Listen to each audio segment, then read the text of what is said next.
Welcome back to Bike Extraction, the channel where we dig deep into the machines that shape motorcycling culture. Today, we're taking a closer look at a machine that blends timeless design with a modern twist, the Honda Super Cub 160 HRC. The original Super Cub changed the world back in 1958, and Honda might be preparing to do it again with this rumored performance-inspired model.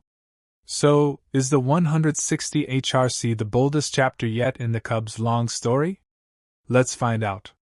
The Honda Super Cub isn't just another motorcycle.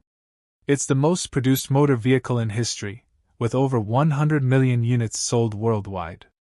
Its charm lies in simplicity, an underbone frame, a reliable small displacement engine, and a design so approachable that it became the people's bike. For decades, it's been about practicality, not speed. But the thought of Honda releasing an HRC-branded version changes the story entirely. Honda Racing Corporation, or HRC, is synonymous with speed, competition, and engineering excellence. When that badge appears on any Honda motorcycle, it signals performance. While the Super Cub is usually seen as a commuter, an HRC model suggests upgrades in engine tuning, handling, and aesthetics. It would essentially be Honda reimagining its most iconic step-through as something sharper and sportier. The 160 in the name hints at a larger engine compared to the current 124 cubic centimeters C125 model.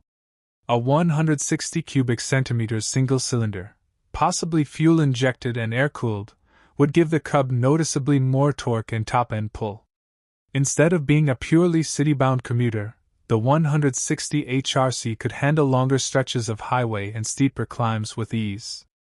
This engine would also bring it in line with other 150 to 160 cubic centimeters commuters popular in Asia and Europe. Traditionally, the Super Cub has used a semi-automatic gearbox with no clutch lever, making it beginner-friendly. However, with an HRC variant, Honda could push for a manual 5-speed or even a sportier semi-automatic tune for performance. This change would decide whether the bike stays true to its commuter DNA or shifts toward enthusiasts who want more control and engagement from the ride. Performance isn't just about power, it's about how the machine handles. The HRC treatment could bring stiffer suspension, perhaps telescopic forks up front and twin shocks with better damping at the rear. The underbone frame may be reinforced to handle the extra output from the 160 cubic centimeters engine. If Honda wants to stay competitive, expect a balance between comfort and sharpness, a Cub that feels stable in traffic but confident when pushed. The current C125 already features front disc brakes and ABS in some markets. For the 160 HRC, it would make sense to include dual disc brakes with ABS as standard. Better stopping power would give riders confidence to match the stronger engine, while ABS ensures safety in unpredictable city traffic. This would be a major step forward for a model that started with drum brakes more than half a century ago. Honda's Super Cub is iconic, and any changes must respect its heritage. The HRC version might introduce sportier graphics, a two-tone seat, and perhaps LED lighting all around. Expect hints of racing livery, blue, red, and white stripes, that nod to Honda's MotoGP machines.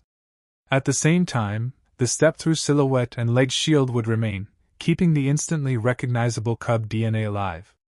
If the Honda Super Cub 160 HRC does become reality, it will likely sit at the premium end of the Cub lineup.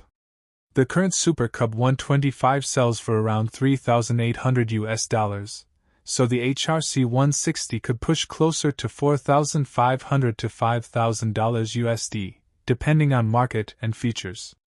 That would make it more expensive than a commuter scooter, but far cheaper than a full-sized sport bike. In other words, it could be a perfect gateway bike for riders who want Honda's racing spirit in an everyday package.